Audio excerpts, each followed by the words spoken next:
రేపు పొగ అక్కడ రేపు పొగ అమ్మా అమ్మా అమ్మమ్మేమో నన్ను లేదంటుంది. అయ్యో ఎందుకు? అంటే ఇలా సరుకు చెయ్యట్లే. అవునా? చెప్పేది అమ్మతో. అదే భయం ఎప్పుడు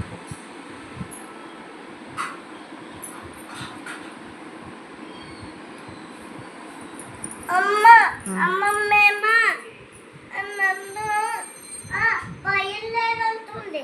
నీకు భయం లేదా? అలా అమ్మకి అమ్మకు భయం లేదా? అమ్మమ్మకు భయం లేదా? ఎందుకంటే సరుకు చెయ్యట్లే.